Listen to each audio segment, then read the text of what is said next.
In addition to writing a book to aware people of global warming, what else did you do to deal with the global warming personally? 有需要问这么尖锐的吗？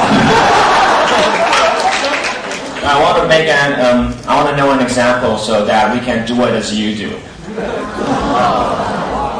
Actions speak louder than words. 好，这个问题非常好，我们待会请 Mr. Freeman 来回答，我们待会请郝市长也来回答这个问题。That's a very good question.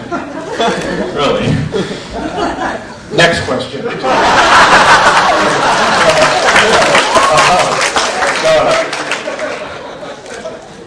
So I'll tell you what we did in my own personal life.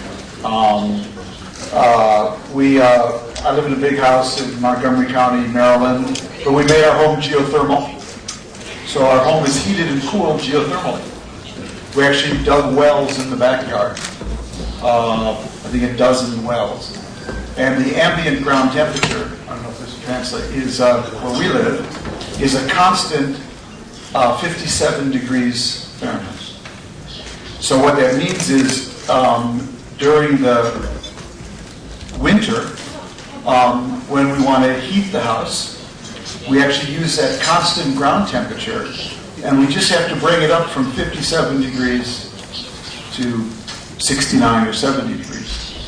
In the winter, during the summer when we want to cool the house, we actually just have to blow the 56 degrees into the house. So we actually made our house geothermal and heated, cooled it geothermally. Then 2 years ago, I decided I wanted to have solar power.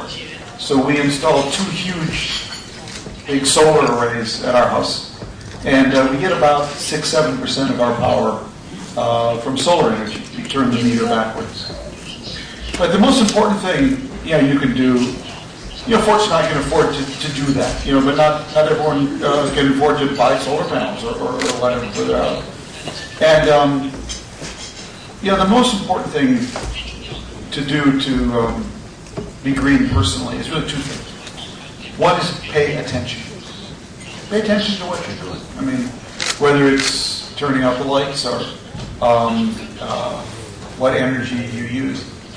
And the second is whether you're rich or poor, whether you are already environmentally conscious or less so. Try to be a work in progress. Always try to be a work in progress. So our goal, my goal of my wife and I, is to be off the grid. That's my goal. I want to be a net zero person. That is, I want my house to be able to generate as much energy as we consume. Where we live. Still very hard. Unfortunately, the technologies aren't really there yet for individuals to easily become net zero. But I find it's important to have a goal, to try to be a work in progress toward some goal. And that's really what we try to do in our lives. Well, that's really a good way to do, but unfortunately, in crowded Taipei, it's very hard for us to find some places like that. To generate your own. Do you have a roof that you could, one system with feed-in tariff, where if you put solar on your roof, the utility will have to buy your solar power. Do you have a roof? Yeah, but it's the 3rd floor people's floor. 是，好，我们谢谢这位同学，我们掌声给他鼓励一下。Mr. Freeman 在放在态度上跟我们先起。My name is Howard. I'm the student from Waco High School. Yes.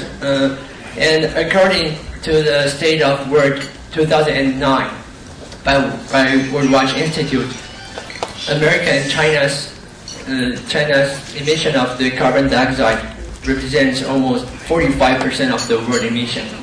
And based on these statistics, these 2 countries are definitely essential to helping reduce the impact that global warming brings to us. However, compared with other industrial countries, these two dominant countries just show a relatively passive way to do this job. So my problem is for the lack of the power of the United Nations, do we still have other more effective ways to make them do more efforts on it? Yes. Well, it's a very important. It's also true that the biggest economies, so they produce more goods and services for the world as well. So in fairness, they're the biggest emitters and they're the biggest growth engines for the world. What would Taiwan's economy be without a growing China? So question really is, how do we get them, though, to take a leadership role? Up to now, China has been hiding behind America, and America has been hiding behind China. We say, oh, we'll go when they go. They say, we'll go when they go. We'll go when they go. We'll go when they go. That's really what the whole Copenhagen conference was really about. So, my own strategy, really, because I, really have to focus on my own country, is, I always tell people there are two ways to approach, I think, the energy problem. One I call the Earth Day approach. The other I call the Earth Race approach. So the Earth Day approach was Copenhagen. We all get together, 193 countries. We all hold hands, sing Kumbaya together, and say, let's all agree to limit our CO2 reductions. And of course we can't all agree. So after 2 weeks, no single carbon molecule was harmed by anything that happened in Copenhagen. That's the Earth Day approach. We have Earth Day concert. That's the whole thing. My approach is different. My approach is Earth Race approach. In the Cold War, we had a space race. Who could be the first to put a man on the moon? And only two countries competed, the Soviet Union, Russia, and the United States. And there could only be one winner. Who would be the first? I want the Earth Race approach. The Earth Race approach is who can invent the most clean technologies so men and women can stay here on Earth. And in that race, there can be multiple winners. In fact, there have to be multiple winners, otherwise we won't win. So I want China racing America, America racing Europe, Europe racing Russia, Russia racing China, etc. Because I think actually we'll get there faster through competition than we will through global regulation. But somebody's got to start the competition. And I keep calling on my country. Say, if we go first, China will follow.